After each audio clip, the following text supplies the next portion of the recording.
Olá, ouvinte das rádios Universitária FM 99.9 MHz e Paulo Freire AM 820 kHz, e você que nos acompanha pela transmissão ao vivo no Facebook. Mesmo com o distanciamento físico, as relações sociais se construíram baseadas em apoio, perseverança e esperança.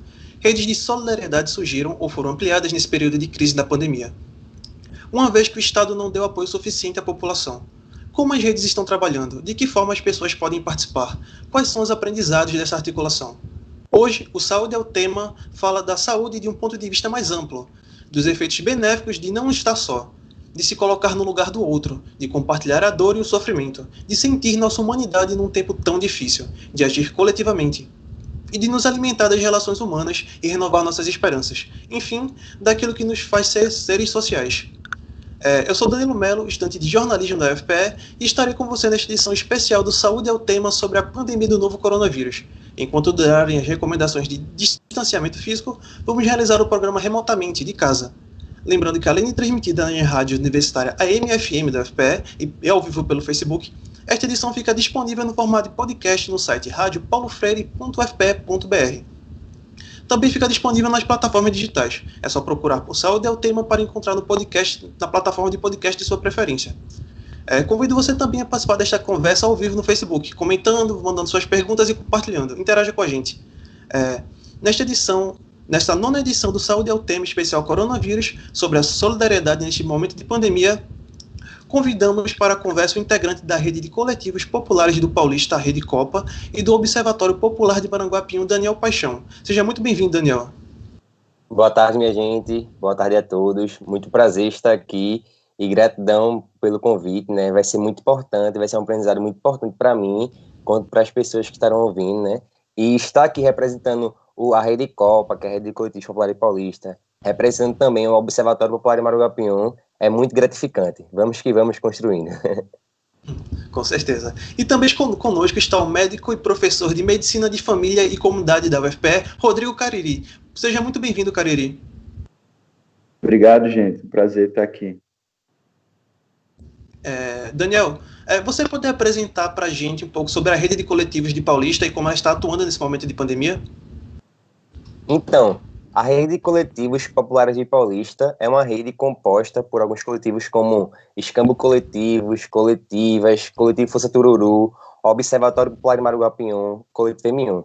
A gente fez um mapeamento aqui na cidade, né, das comunidades que encontram-se em maior vulnerabilidade nesse período de pandemia, e esse mapeamento ele resultou em um atlas. A partir desse atlas, a gente consegue conferir quais são os maiores problemas que essas pessoas que moram nas comunidades estão passando, né? E como a gente também, nós somos dos territórios que foram mapeados, a gente também consegue ter uma visão ampla, né? E também compartilhar a mesma dor que o outro vive, né? Então, o que a gente faz? A gente propõe, nós estamos construindo em coletividade soluções efetivas e aplicáveis para que a gente consiga fazer com que as pessoas consigam comer, que as pessoas consigam se higienizar e que as pessoas estejam conscientes. Esse mapeamento, ele também foi feito para que a gente pudesse... Esse mapeamento ele foi feito para que a gente também pudesse reivindicar no poder público o nosso direito, para que a prefeitura da nossa cidade, eles garantissem as medidas de precaução para que as comunidades elas conseguissem viver nesse período de querendo ou não, com alguma paz, né? Então, a gente fez a solicitação para que a prefeitura ela atuasse nas comunidades com as ações emergenciais. Infelizmente, essas ações emergenciais elas não estão sendo feitas, né? A prefeitura não está construindo nas comunidades essas ações. Então, nós, como um coletivo, nós estamos juntos construindo, né, soluções como moradores mesmo, para que o poder popular, o poder da favela e da periferia, ele seja prevalecido. Isso é muito importante. E durante a pandemia, várias ações solidárias como essa andam surgindo ao redor do mundo. Cariri, como a solidariedade se relaciona com a saúde? Esse é um tema bastante amplo, né? Alguns pesquisadores e pesquisadoras que estudam o campo das ciências sociais e saúde se dedicam a estudar esse fenômeno.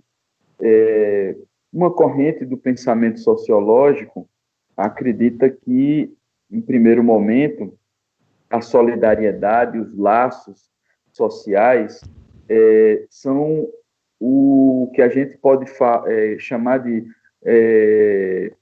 fator elemental, primário de sociabilidade. Deixa eu traduzir essa conversa toda, dizer que para alguns pensadores e pensadoras, o ser humano é necessariamente um ser gregário, vive junto, né? Em coletivos, aglomerações. E o que faz de nós, enfim, humanos, é a nossa relação social. É a nossa relação social, sobretudo numa perspectiva que a gente pode dizer que é solidária.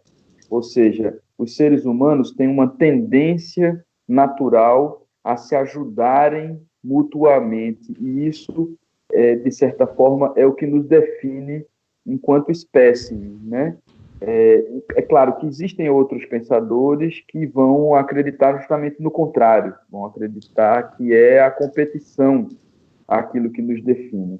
Mas as contribuições de quem pensa que a solidariedade é o que faz da gente humanos, elas são muito utilizadas na área da saúde para compreender as nossas relações com o prevenir doenças, com o promover saúde, com o tratar. Esses pesquisadores e pesquisadoras, por exemplo, entendem a relação entre o médico e o paciente como uma relação de troca simbólica, né? Permeada não somente pelas questões profissionais, mas também permeadas por uma relação de solidariedade, de cuidado, né? Na verdade, o cuidado em si, ele só é cuidado quando existe esta solidariedade, compaixão, quando existe esse movimento de pensar no outro, né? De se colocar no lugar do outro, como Daniel colocou aí, e como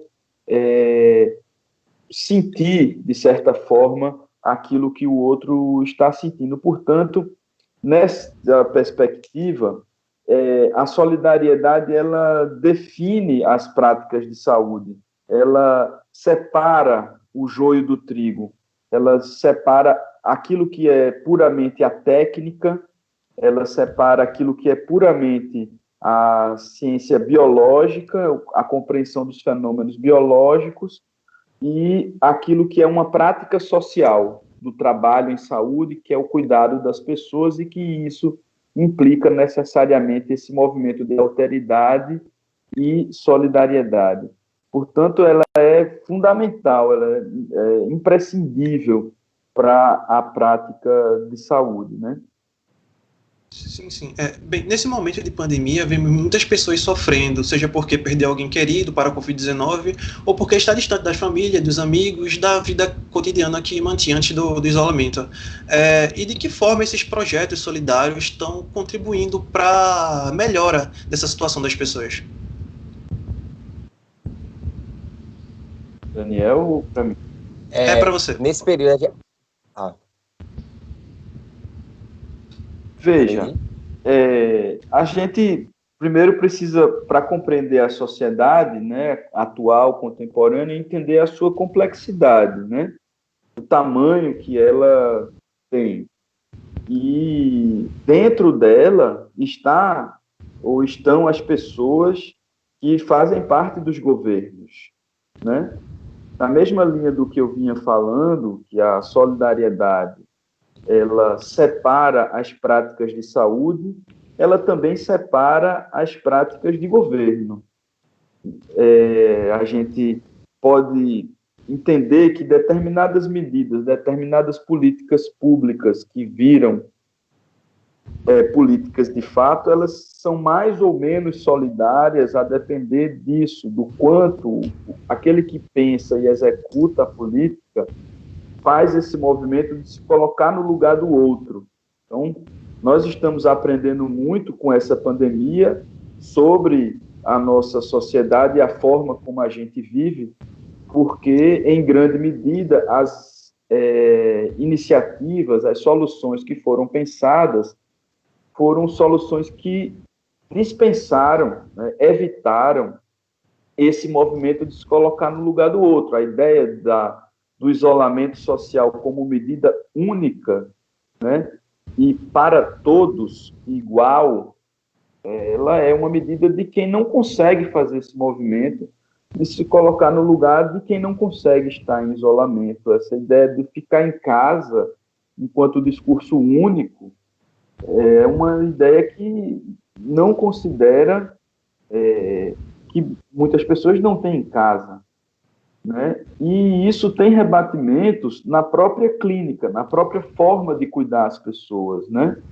A gente não singularizou, individualizou as condições, a resposta que o sistema de saúde está dando às pessoas hoje se você tem Covid, você vai para um lugar. Se você não tem, meu amigo, é com a sorte, porque você não pode ser atendido em nenhum outro lugar. E isso é de uma profunda, de um profundo distanciamento da condição do outro, né?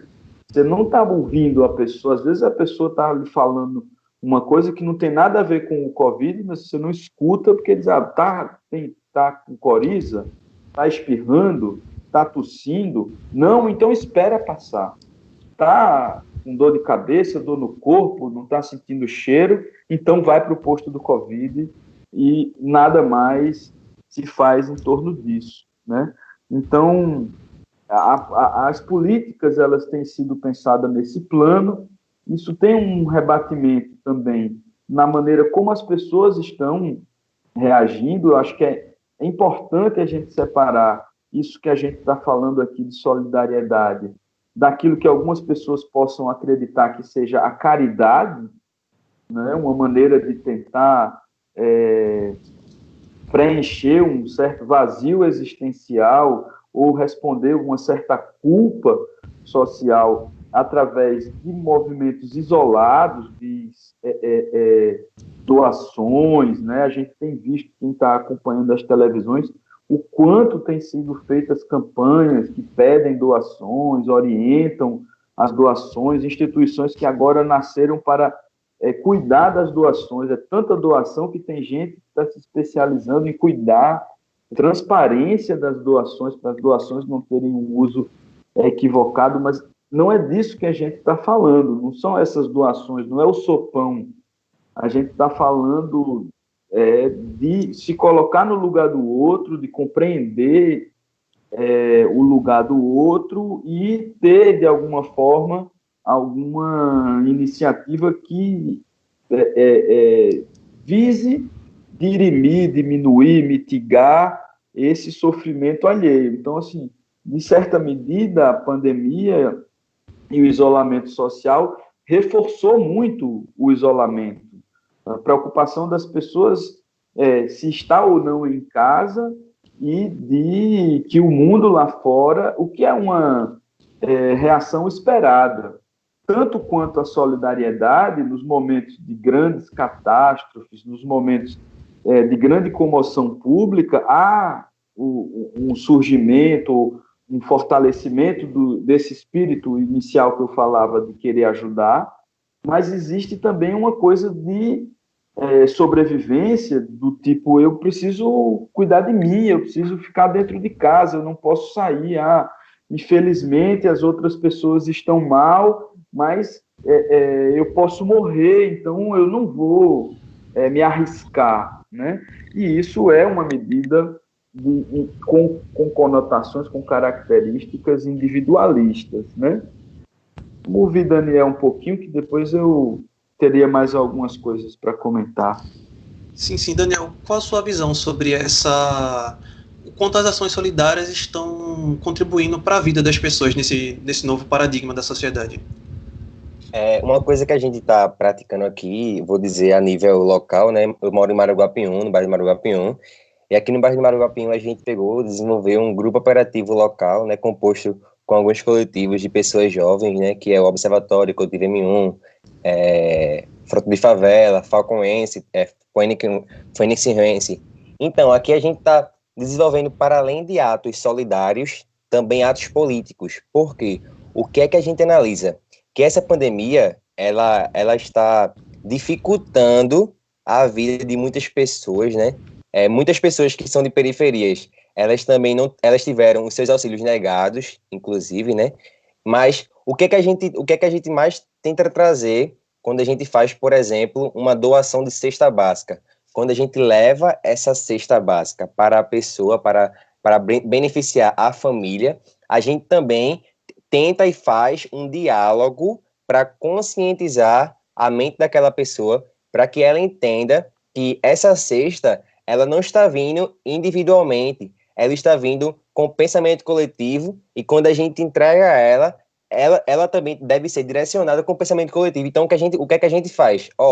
Se você está recebendo essa cesta, se você vê que se alguém precisa também aqui na comunidade, tente fortalecer, porque é essa unidade periférica que faz com que a gente consiga transformar as vidas, né? Então é isso, quando a gente vai falar com as pessoas, quando a gente faz alguma ação de doação de alimento, a gente leva o ato político, né, para transformar essas mentes. E para além da gente também levar a questão de alimentos, a gente está conseguindo, graças a alguns editais também, fazer ações de comunicação, né? Para que as pessoas elas entendam que, mesmo voltando toda essa questão de serviços e tal, dos pequenos negócios estarem podendo abrir, é tão necessário também utilizar as máscaras para que essas medidas preventivas elas continuem, né? Porque, querendo ou não, a gente hoje tem um índice que já foi determinado pela OMS que 80% das pessoas da população vão se contaminar com o coronavírus, né? Mas a questão é, será que as pessoas que moram em periferia, como é que elas vivem, né? Como é que são as suas situações familiares, como é que são as suas situações financeiras, como é que as suas realidades, né? Então, como é que a gente pode, juntos, né, diminuir essas precariedades, né, fazendo com que ações coletivas, elas de verdade gerem transformações. Com certeza. Você que nos acompanha pela transmissão ao vivo no Facebook, siga conosco comentando, enviando perguntas, curtindo e compartilhando. Interaja com a gente. No Saúde é o tema especial Coronavírus de hoje, estamos falando sobre a solidariedade nesse momento de pandemia. E para falar sobre isso, contamos com a participação do integrante da Rede de Coletivos Populares do Paulista, Rede Copa, e do Observatório Popular de Maranguapium, Daniel Paixão, e também a participação do médico e professor de Medicina de Família e Comunidade da UFPE, Rodrigo Cariri. Enquanto durarem recomendações de distanciamento físico, vamos realizar o programa remotamente de casa. A atividade de agentes populares de saúde lembra bastante um dos pilares do Sistema Único de Saúde, a atenção básica em saúde. Eu gostaria de saber de Cariri e que ele destacasse a relevância, especialmente agora, nesse momento de pandemia, dos programas relacionados à atenção básica, a estratégia de saúde da família, o programa de agentes comunitários de saúde, entre outros vários programas que têm essa mesma diretriz. Então, essa pergunta ela é super interessante, né? Eu estou acompanhando uma turma como facilitador no COC, né? E eu acho, assim, primeiro eu respondi de uma maneira muito teórica, agora eu vou falar um pouco da prática, né?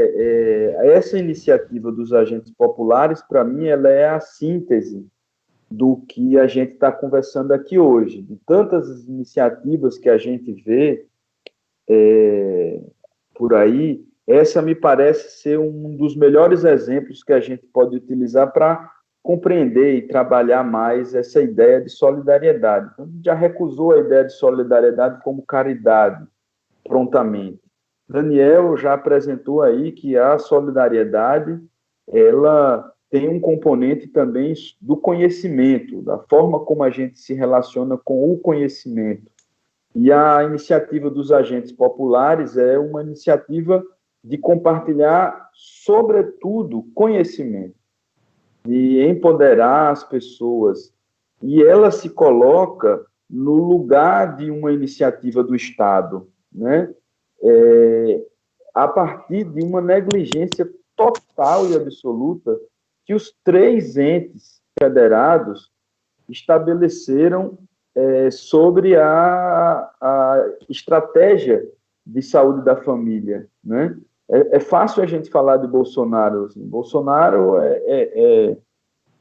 agora virou esporte nacional falar de Bolsonaro. Mas a Prefeitura do Recife, o governo do Estado, a Prefeitura do Paulista também, negligenciou essa potência que o país tem, o Estado brasileiro tem em promover saúde com agentes comunitários de saúde, com as equipes de saúde da família, e usou esse discurso único do bloqueio. A discussão é se vai ou se não vai na rua, mas não existem mecanismos de ouvir as pessoas e de conversar com as pessoas para que as pessoas compreendam os riscos e possam ter a gestão da sua própria vida.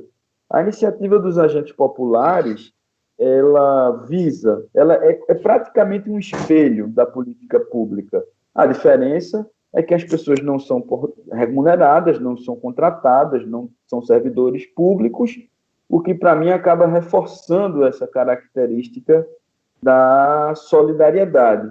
Mas eu acho que o exemplo ajuda a gente a compreender que a solidariedade ela é, sobretudo, antes de qualquer coisa, política. Ela é uma posição política no mundo e a experiência dos agentes populares ela tem se colocado como tal porque a gente vê a ausência do Estado. Então, assim, a gente está lá fazendo educação em saúde, ensinando a lavar a mão, tomar conta da casa, usar máscara, está distribuindo cesta básica, como o Daniel falou, a gente está distribuindo máscaras em alguns lugares, mas, sobretudo, ao fazer cada uma dessas ações, a gente está chamando a atenção das pessoas para a política, está convidando as pessoas a pensarem como é que o Estado está tratando essas pessoas, né? Como foi que o Estado brasileiro virou as costas para o povo e passou a combater o seu próprio povo durante a pandemia. As ações do governo federal, sobretudo, não são ações apenas negligentes, elas são ações que têm uma direcionalidade, uma intencionalidade de matar. Elas têm, não é somente incompetência, é projeto político. Essas pessoas que estão no poder querem preservar as suas regalias e os seus privilégios, não é a qualquer custo, não, é ao custo das vidas negras. E isso está explícito e claro para todo mundo. Portanto, as medidas de solidariedade são medidas que também colocam na pauta essa condição e convidam as pessoas para pensar seus corpos no meio dessa multidão toda e quem é que tem trabalhado para que esse corpo permaneça vivo. Então, para lançar o debate mais para frente, essa ideia, né, essa experiência, essa força solidária que a gente está vendo, ela faz a gente pensar na saúde, lógico, não como ausência de doença, não como um bem-estar biopsicossocial, condições de acesso a bens e serviços, mas, sobretudo, a pensar a saúde como luta. Vale também ressaltar o que está acontecendo, né, com a política brasileira e também pernambucana nesse período, né? Eu vou dizer um exemplo a nível local de novo, em Paulista. A prefeitura ela recebeu investimento para combater o coronavírus, mas aquela pergunta, para onde esses investimentos estão sendo direcionados, né? Então, o que é que acontece hoje em dia aqui a nível local? Os políticos estão cada vez mais fazendo com que a cultura clientelista ela prevaleça, fazendo com que a solidariedade ela acabe resultando no marketing político. Então, o que é que eles fazem? quando eles hoje eles não dão a transparência em relação ao investimento que a prefeitura recebeu, mas quando eles acabam entrando nas comunidades, fazendo as ações individuais, né, e não como poder público, para apenas prevalecer a sua campanha. Então, o que é que está acontecendo hoje em dia aqui em Maranguapium, aqui em Paulista? Os vereadores, os candidatos, o próprio prefeito, os pré-candidatos, quando eles entram nas comunidades, né, com dinheiro público, muitas das vezes, eles entram, fazem ações, mas não são ações efetivas visando resolver os problemas da comunidade para combater o coronavírus, mas sim para ser um marketing político para fazer com que a sua campanha ela consiga progredir, né? Então esse é mais um dos problemas que fazem com que as comunidades elas vivam muito mais ainda em vulnerabilidade. Então nós, como rede coletiva, o que é que a gente faz? A gente faz a incidência política na prefeitura, a gente faz reivindicações para que as ações sejam de verdade coerentes nas comunidades e que o marketing político, que eu digo político mesmo, da questão legislativo, executivo, ele não prevaleça, sabe? Então é muito isso. Um dia desse a gente estava na comunidade, né? A gente estava fazendo uma ação, né, em outra comunidade, e na minha comunidade onde eu moro, do nada, apareceu a CUFA, o governo do estado e a secretaria estadual, né? Beleza. Apareceram para fazer uma ação de desinfecção na comunidade, desinfecção, e também para fazer mapeamento e tal. Mas foi uma pergunta que eu peguei e pensei, poxa, o coronavírus, a disseminação do coronavírus nas comunidades periféricas de Paulista, ele começou há muito tempo atrás, começou essa disseminação. Então, por que apenas hoje que eles estão fazendo ações para tentar resolucionar? Então, foi que a gente começou a avaliar, enquanto coletivo, a gente começou a fazer essa avaliação. E o que é que a gente encontrou? A gente encontrou mais um personagem, mais um ator, que é um pré-candidato querendo se promover nesse período de pandemia para que a sua candidatura ela consiga ser impulsionada. Então é muito disso, né, que a gente também precisa alertar as pessoas.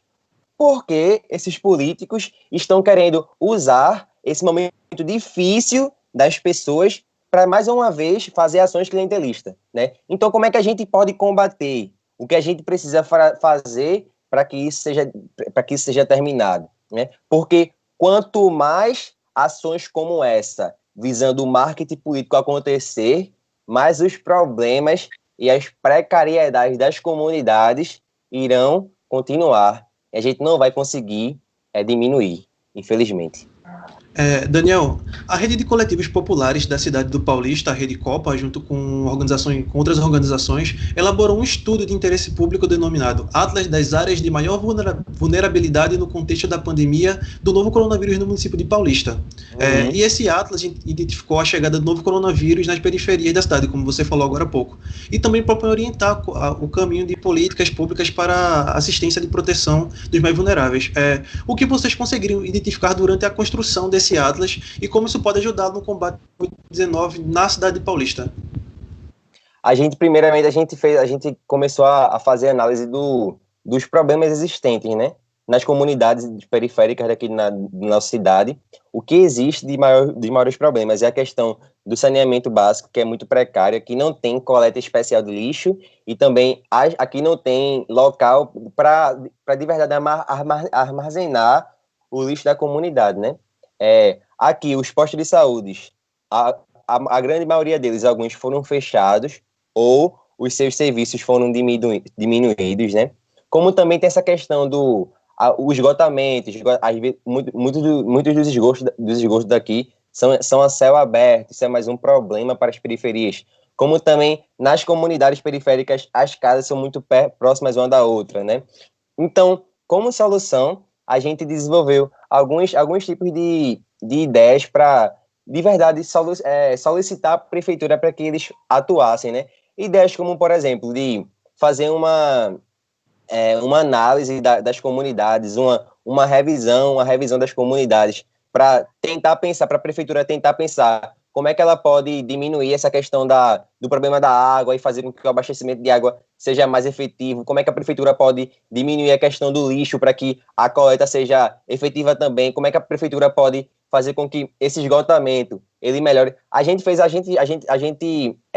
colocou nesse mapeamento várias estratégias, né, práticas de se solucionar a curto prazo nas comunidades, mas quando a gente levou esse documento para a prefeitura, nem resposta direita a gente conseguiu ter, né? Eles não deram uma resposta eficaz para dizer para a gente que voltariam, nem que voltaria, mas que fariam esses serviços que a gente estava solicitando. Isso é mais um problema que existe, né? Enquanto Observatório Popular de Maranguapium, aqui no bairro, a gente está fazendo uma reivindicação direta na Compesa, porque na comunidade Jacaré, que é uma comunidade onde eu também moro, né, o problema da água é um dos maiores fatores que prejudicam a vida das pessoas. Porque é aquela coisa, a gente precisa, é uma recomendação da OMS, que a gente lave a mão, né? Mas como é que vai lavar a mão sem ter água para lavar, né? Então, a gente, como Observatório Popular de Maranguapium, nosso objetivo é fazer análise multidimensionais do bairro, né, e fazer interferência na política pública para que seja solucionado o problema da comunidade. Então, a gente fez contato com a Compesa está desenvolvendo aqui uma solução para a comunidade, né, do Jacaré, e a partir de amanhã, essa solução ela vai começar a ser executada. Agora, em outro lado, e é importante falar, a Secretaria de Urbanização da Prefeitura vieram na comunidade, identificaram os problemas, mas não solucionaram. Por que não solucionaram? Porque o que existe hoje, e que é também um problema para solucionar essas precariedades nas comunidades, é o interesse político. A prefeitura, prefeito e toda a sua gestão e também as secretarias, eles não estão entrando nas comunidades que eles sabem que não vão ter essa questão de posicionamento no mês da campanha, né? E comunidades que eles têm líderes cooptados, eles estão entrando e fazendo as ações. Então, isso também é um tipo de problema. Então, nós, como coletivos, se a gente vê que o poder público ele não está chegando para solucionar tudo isso que eu acabei de falar, a gente tenta de maneira popular mesmo, né, dialogar com a própria comunidade para que a gente consiga fazer essa construção coletiva. E também, graças a algumas organizações como a Articulação Recife de Luta, eles doaram para a gente várias cestas que a gente conseguiu distribuir nas nossas comunidades, como comunidade do Cano, comunidade do Tururu, a própria comunidade Jacaré. Agora também a gente conseguiu conectar uma articulação também com o pessoal da ONU Habitat, e através da ONU Habitat a gente já conseguiu distribuir cestas na comunidade Tururu, e também a gente já está conseguindo já dialogar com eles para que a gente consiga disseminar as ações em outras comunidades daqui de Paulista. Por enquanto, que nós, enquanto coletivos e enquanto sociedade civil, estamos atuando, a prefeitura, mais uma vez, se mantém calada. Isso é mais uma precariedade, né? Que a gente está lutando para que o poder popular prevaleça. Você falou agora, Daniel, das demandas como alimentação e água, que são básicas. Eu queria perguntar para vocês dois, quais são as principais demandas que vocês observam que estão aparecendo na população nesse período de pandemia? Acho que pode começar por Daniel. Pode ser. Então, a principal demanda que a gente acaba observando que é a questão do recurso financeiro, né? Como várias pessoas de comunidades tiveram seus auxílios negados. Eu digo, por exemplo, as pessoas que estão em medidas socioeducativas, né?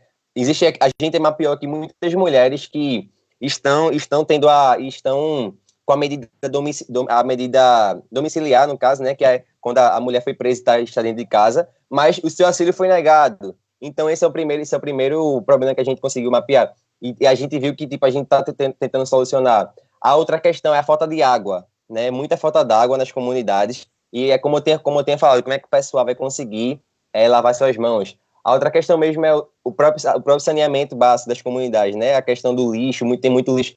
Tem, assim, aqui em Paulista, os coletores, que eram os containers que as pessoas depositavam seus lixos, foram todos retirados. Hoje, a gente coloca o lixo em qualquer local, porque a prefeitura não colocou locais específicos de coleta, sabe? Tem outra questão também, que, que é a questão, como eu tinha falado também, dos esgotamentos, né, sanitários das comunidades. Tem muita comunidade que está com o próprio esgoto aberto. Esses são os problemas que a gente consegue, que a gente identifica e que aos poucos a gente está construindo solução para que a gente consiga resolver. Quais são as principais demandas da população que você anda percebendo? Olha, eu acho que Daniel já falou o que é mais importante, o que eu tenho visto, eu concordo com ele nesses itens. Mas eu queria destacar um elemento mais sutil, que é a questão da educação, do processo de escolarização, né, a situação em que as crianças estão dentro de casa, vítimas também de violência, mas assim a interrupção do processo educacional, né, do convívio social, e as questões relacionadas à renda também secundárias à educação, quer dizer, os estudantes, as estudantes que estavam para se formar com a perspectiva de entrada no mercado de trabalho e que tiveram que interromper isso, em todo um planejamento familiar, né, da diminuição das despesas desse adulto jovem em casa e da possível entrada de algum recurso quando esse jovem entra no mercado de trabalho, isso tudo está congelado, e eu acho que a gente poderia pensar em outras iniciativas que não só essa ditadura da EAD, né, da educação à distância, como ela tem sido trabalhada. Eu acho que a gente tem tido uma pobreza muito grande de iniciativas, né, porque a EAD, a internet, essa forma de ensino, ela tem muitas potencialidades, ela tem muitas possibilidades, né, mas a gente vem subutilizando elas.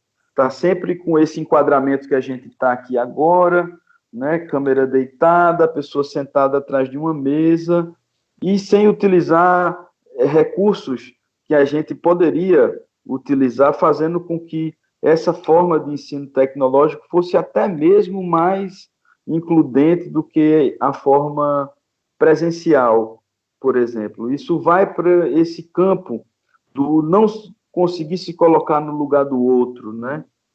Não enxergar o outro. É claro que essa medida esbarra na condição de acesso da gente à internet. A gente tinha uma mulher convidada para estar aqui com a gente hoje e ela não conseguiu porque está tendo problemas com a internet. Ela deveria estar participando da entrevista também, e isso é um impedimento histórico. Essa condição ela não se deu ao acaso, nem é culpa ou responsabilidade das pessoas. Nós temos tecnologia suficiente, riqueza suficiente no Brasil para garantir internet para todas. Isso estava no projeto do primeiro governo de Lula. A estratégia por exemplo, dos pontos de cultura, né, do governo Lula e do ministro Gilberto Gil eram estratégias que visavam, pela cultura, levar o acesso à internet.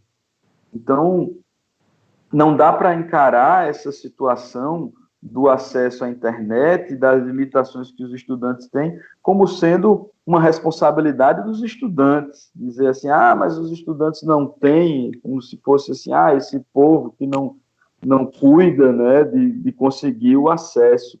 Não, isso estava no plano, este plano foi sabotado no governo Lula, houve um novo plano, a discussão do marco civil da internet também, e em todas essas iniciativas a gente foi vendo a comunicação sendo privatizada, né? As pessoas, agora mesmo eu vi a discussão sobre o marco do saneamento, uma coisa que o Daniel falou aí como sendo uma coisa super importante, imprescindível para esse enfrentamento. O Brasil acaba de privatizar as políticas de saneamento, E você vê a grande imprensa toda comemorando isso, porque diz que vai gerar emprego. Não, essa medida da privatização do saneamento, ela vai sentenciar as pessoas que hoje não têm saneamento a nunca mais ter. Esse marco do saneamento que foi aprovado agora é um marco assim, que muda, na verdade, um princípio de direito civil. Assim, a gente, na Constituição, entende que o saneamento básico é um direito de todos. E, a partir de agora, ele não é mais.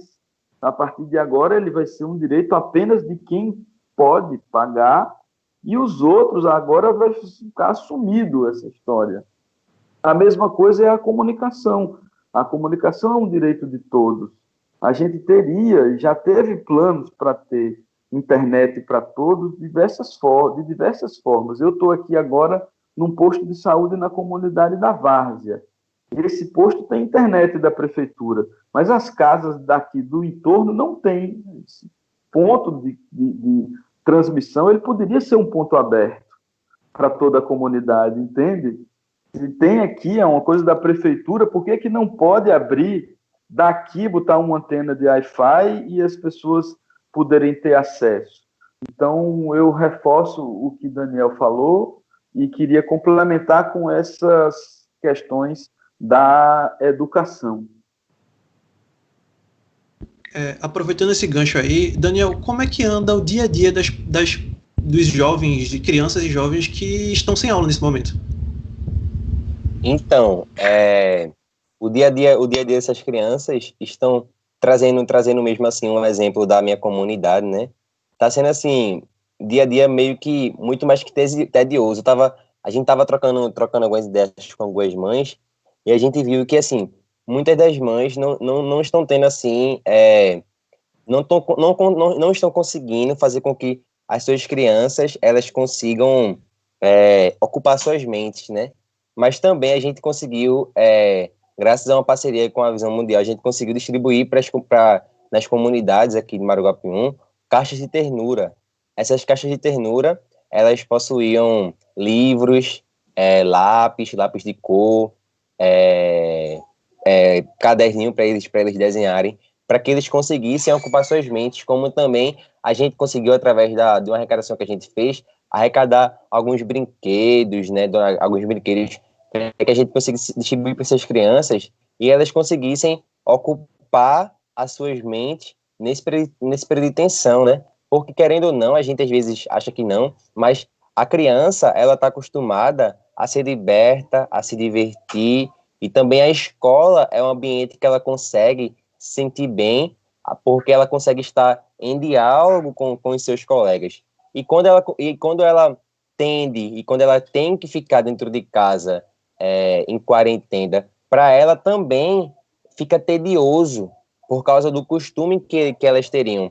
Aqui no Fruto de Favela, para que a gente consiga fazer com que as crianças e jovens eles ocupem a mente, a gente vai lançar um brega protesto esse que a gente utiliza o brega funk, né, e o protesto, uma letra politizada, para conscientizar as crianças e jovens e adolescentes das nossas comunidades, né? A gente está construindo o beat, a partir da manhã a gente vai começar a construir o beat, para que quando a gente disseminar esse clipe, esse beat, elas também consigam, através da ferramenta do passinho, que também transforma muita gente nas comunidades, elas consigam ocupar suas mentes colocando a música, dançando, porque a gente, quando criou o Brega Fest, foi nessa perspectiva da gente utilizar a ferramenta do passinho também para conscientizar. E esse Brega Protesto, ele vem para a gente conscientizar as crianças e jovens que elas precisam também se prevenir nesse período de quarentena.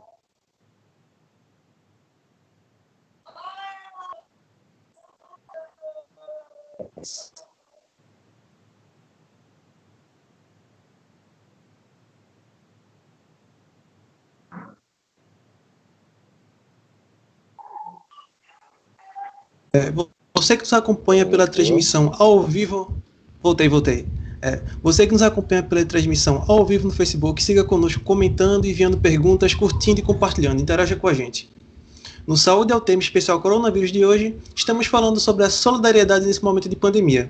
E para falar sobre isso, contamos com a participação do integrante da Rede de Coletivos Populares de Paulista, Rede Copa, e do Observatório Popular de Maranguapium, Daniel Paixão. E também a participação do médico e professor de Medicina da Família e Comunidade da UFPR, Rodrigo Cariri. Enquanto durarem as recomendações de distanciamento físico, vamos realizar o programa remotamente de casa. Continuando aqui o nosso papo, eu queria fazer mais uma pergunta com relação às redes de solidariedade. Mesmo com as redes de solidariedade, não podemos esquecer do papel do Estado garantir coisas básicas como água nas casas das pessoas e preservar a saúde do trabalhador, providenciar abrigos para isolar as pessoas contaminadas pela Covid, entre outras coisas. E de que forma vocês estão encaminhando as demandas da população até o nível municipal e estadual? Rodrigo, pode comentar um pouco sobre? Desculpa, eu perdi a pergunta. Pode repetir? Tá aí? Eu queria saber como vocês estão encaminhando as demandas diretamente para o poder público, seja no nível municipal ou estadual. Rapaz, assim, enquanto movimento, na perspectiva lá dos agentes populares de saúde, a gente tem vivido uma situação bastante intrigante, porque o curso orienta, né? E até uma oportunidade de esclarecer isso. O curso orienta que a iniciativa procure se aproximar da unidade de saúde da família, né? Quando a gente colocou isso, num primeiro momento, houve uma reação das pessoas quanto a essa relação, né? De dizer, olha, mas por que a gente tem que falar com o posto, né? O posto não responde ao que a gente pede, né? O posto não está disponível, o agente de saúde nunca vem aqui em casa. São falas que são muito recorrentes, né? E a gente tem notícia de outras comunidades que também teve dificuldade da compreensão da proposta para o posto e também para as autoridades, né? Então, isso é uma coisa que acho que a gente precisa estudar com mais cuidado, a gente precisa compreender melhor, mas já comunica muita coisa. E assim, quanto às autoridades, digamos assim, ao comando da crise, né? A coisa da gestão aí da saúde, do município, do estado, assim, uma surdez seletiva, né? A gente tenta conversar com essas autoridades, a gente tenta comunicar, orientar, dizer, olha, não está havendo isolamento nas periferias, né? Não está sendo suficiente a estratégia, né?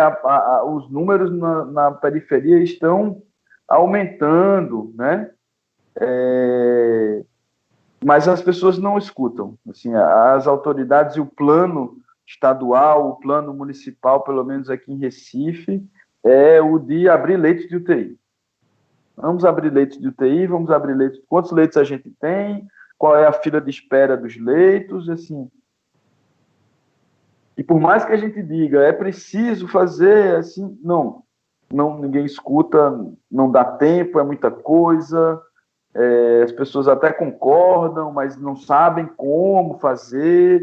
E aí vem também o lance do fetiche dos aplicativos, né? Para tudo no mundo é um aplicativo. Então, aplicativo para consulta, aplicativo para fazer exercício, aplicativo para auxílio emergencial, aplicativo. É uma grande, né, fábrica de mercado consumidor de smartphones, né?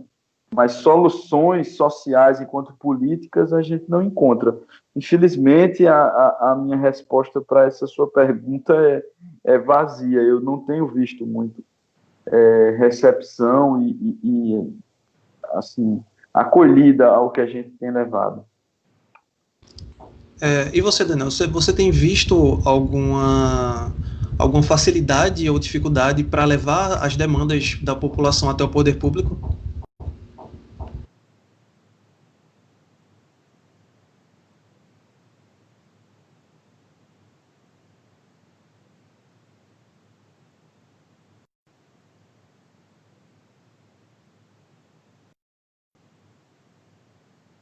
Bem, acho que Daniel caiu da chamada, como eu vim falando agora há pouco, estamos fazendo... Opa, Daniel... Vocês me escutam? Vocês me escutam? Agora sim, agora sim.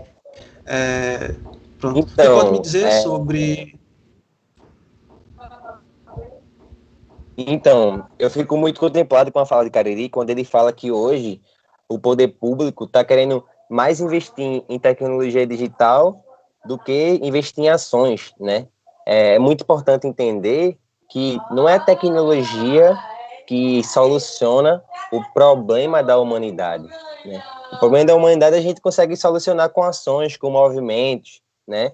Um exemplo muito importante na minha casa, na época que o auxílio começou a ser divulgado, várias pessoas fizeram filas, né? Assim, iam várias pessoas na minha casa pedindo uma colaboração para que a gente conseguisse ajudar eles, né? Para conseguir solicitar o auxílio emergencial. Então, a gente hoje vive nessa realidade que a tecnologia ela é muito assistida, mas as pessoas acabam ficando meio que ocultas, porque o que prevalece é a internet, né? Então, quando a gente vê essas demandas que a gente tem ao nosso redor, a gente também tenta utilizar a tecnologia para enfatizar que o poder público é efetivas, mas também, muitas das vezes, eles acabam colocando também o problema em cima, a resposta em cima da tecnologia, dizendo que não conseguem expandir os seus impactos, não conseguem chegar e fazer ações, né? Então, a gente tenta fazer ao máximo, né, reivindicações, levando ofício, levando o nosso Atlas, fazendo reuniões virtuais para que o poder público eles consigam vir e fazerem as ações para diminuir o impacto negativo do coronavírus. Bem, a gente está caminhando para o finalzinho do programa, mas antes de encerrarmos, eu gostaria de passar a palavra para cada um de vocês dois para darem breves considerações finais sobre esse tema e também passar as redes sociais dos projetos que vocês fazem parte para que as pessoas conheçam e possam ajudar também. A gente pode começar por tu, Daniel. Então, eu fico muito grato por estar aqui nesse debate, né, tão pertinente. Aprendi muito, Cariri, com você, aprendi também com você, Danilo. É muito prazer estar aqui na Rádio Paulo Freire, porque é uma coisa que eu sempre sempre analiso, né? Eu sou morador de comunidade periférica, nascido e criado na favela do Jacaré, e o que eu mais vejo é que as favelas, elas só são visibilizadas quando são por tragédias e por mortes. E hoje, aqui a gente está trazendo a construção do poder popular para a mídia, para que o que a gente faz de ação nas comunidades que gera impacto consigam também ser visibilizados e que ganhem importância, né?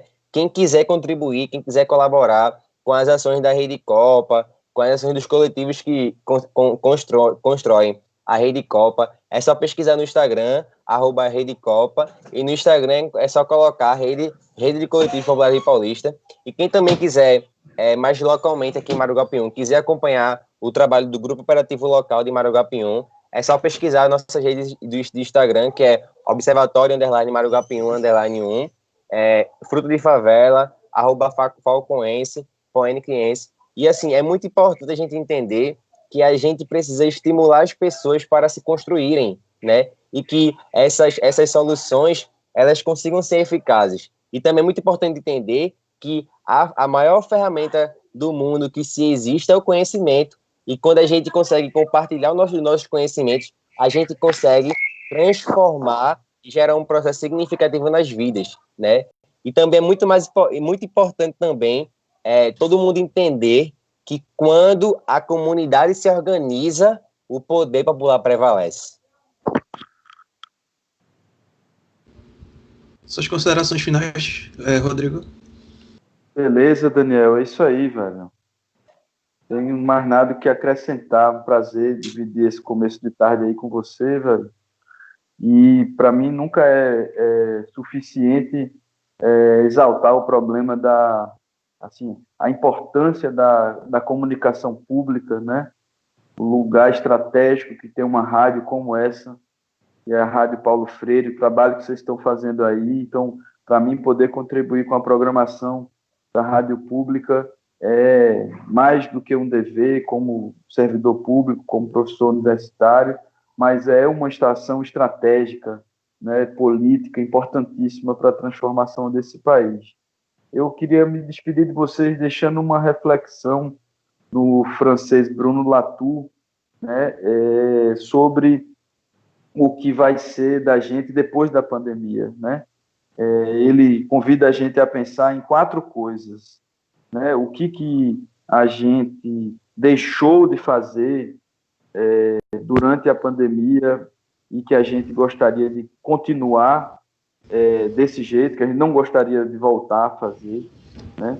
E o que é preciso para isso, né? E a outra coisa é aquilo que a gente fez, está fazendo e gostaria de continuar fazendo, né? E o que é preciso para isso. Então, como é que a gente mantém viva essa rede de solidariedade que Daniel apresentou depois da pandemia? O que é preciso nos nossos arranjos profissionais, educacionais, produtivos, comunicativos, afetivos e políticos para que isso continue como uma mola de transformação social e não que seja somente uma resposta à pandemia. É um prazer, uma boa tarde a todas. Até a próxima. Bem, o Saúde é o Tema fica por aqui. Eu agradeço a participação do integrante da Rede de Coletivos Populares do Paulista, Rede Copa, e do Observatório Popular de Maranguapium, Daniel Paixão, e também a participação do médico e professor de Medicina da Família e Comunidade da UFPE, Rodrigo Cariri. Muito obrigado a vocês e a todas as pessoas que acompanharam o programa, comentaram. Foram muitas pessoas, eu agradeço demais a participação de todos vocês. E caso tenham perdido o começo deste programa ou algum programa anterior, você pode ouvir no formato de podcast no site radiopaulofreire.fpe.br. Esta edição também fica disponível nas plataformas digitais. É só procurar por Saúde é o Tema para encontrar o podcast na plataforma de sua preferência. A apresentação desse programa foi minha, Danilo Melo, e a produção foi da professora Paula Reis, junto com os alunos Humberto Casimiro e Carla Nogueira. Roteiro dos estudantes da UFPE, Humberto Casemiro e William Araújo de Jornalismo. Nas redes sociais, os estudantes da UFPE, Lucas Dantas e Maria de Rádio, TV e Internet. E Ana Sofia Ramos e Letícia Gabriela de Publicidade e Propaganda, sob a orientação da professora Cecília Almeida. Coordenação de transmissão e streaming Catarina Polônio. Tchau e até o próximo Saúde é o Tema.